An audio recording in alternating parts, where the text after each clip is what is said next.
came from being a city council member to mayor. So tell us how that transition's been for you.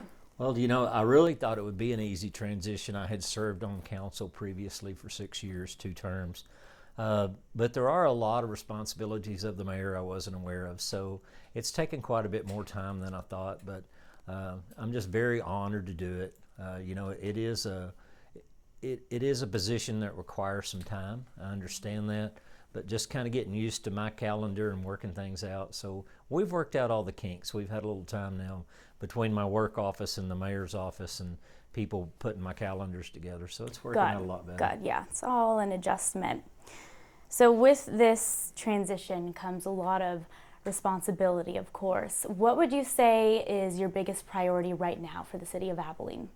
Well, just to continue with the priorities that the previous councils have had, the previous administrations.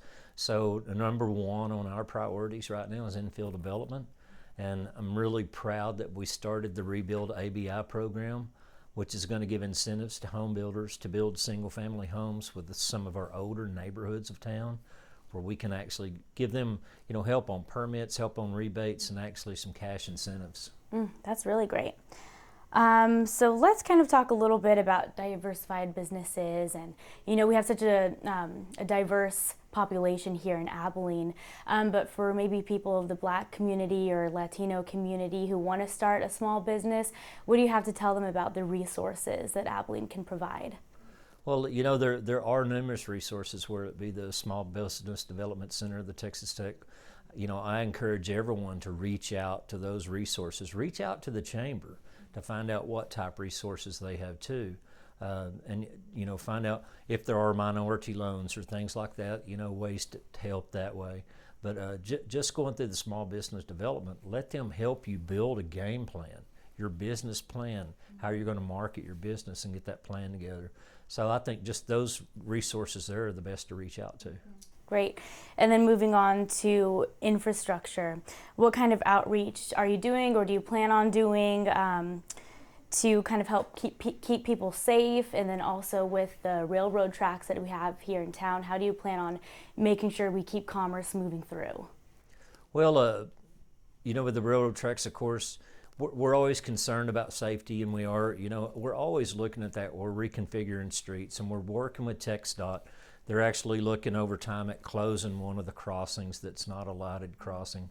And so just things like that, working with TxDOT, because the highways along the railroad belongs to TxDOT. So it's always working in partnerships with them, always doing surveys, looking at safety, trying to do as much as we can to keep that safe, but to keep that commerce moving through. Definitely. And then now let's talk about farming and ranching. We have such a rich heritage of that here. So many farmers live in and around the Abilene area.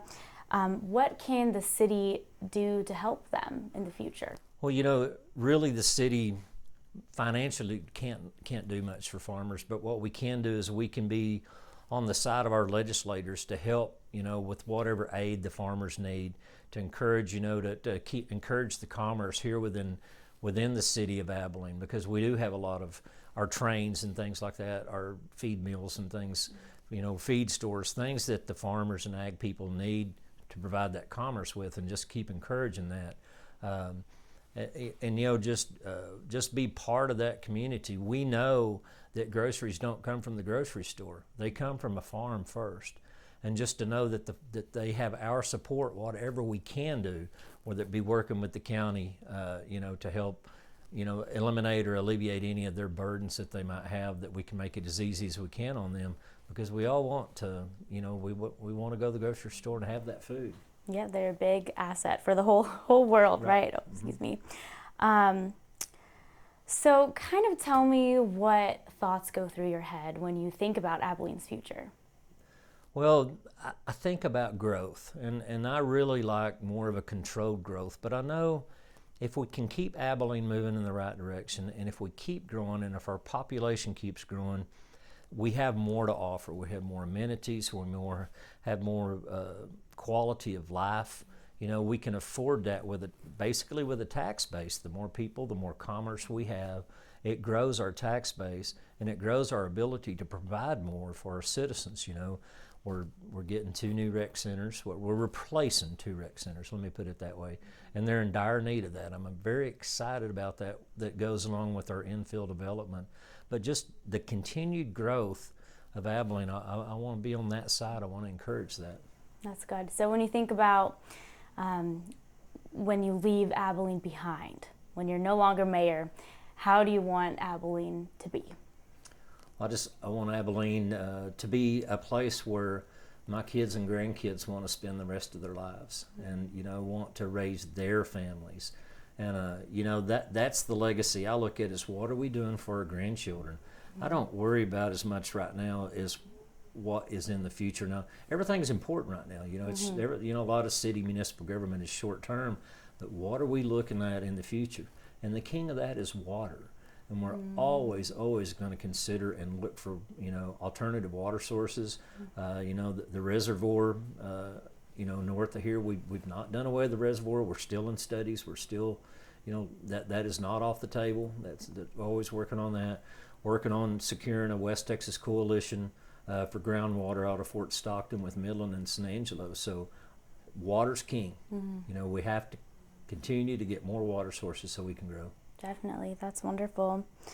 So I guess, what would your last message be to the people of Abilene, or people who are thinking of moving here?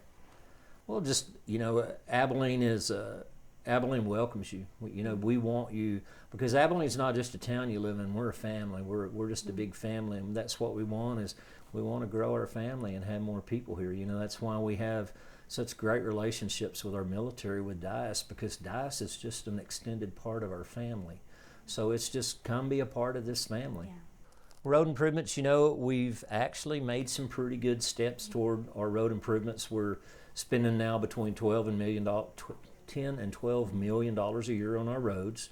And I think when people drive around, I'm getting a lot more positive feedback about that, because when we were spending less than $1 million 4 years ago, and now it's 10 to 12 million even on our city roads, unfortunately it's still not fast enough, but it's so much better than it was. And I think we're actually creeping toward getting on top of our roads a little bit better than we were. So just the street maintenance fee and just the street maintenance advisory board is very helpful, and I think our streets are getting better.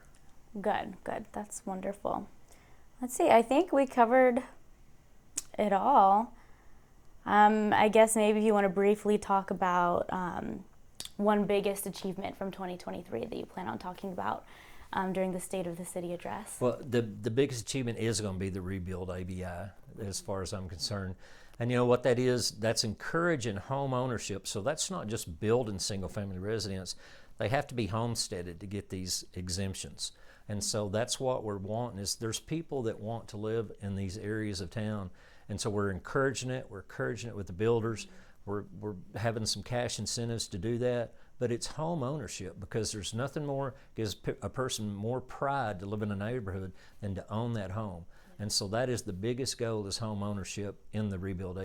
Awesome. Is there anything else you want to include that I didn't give you an opportunity to cover? Well, I'm thankful for all the citizens of Abilene, and I represent, whether you agree or disagree with me, I still represent you, because I'm that elected official. And I'm thankful for all the citizens that are willing to step up, not just on city boards. I'm appreciative of that, but the nonprofits and the things that our people of Abilene give so much of their time to give back to this community, and I'm very appreciative of what everyone does for this community.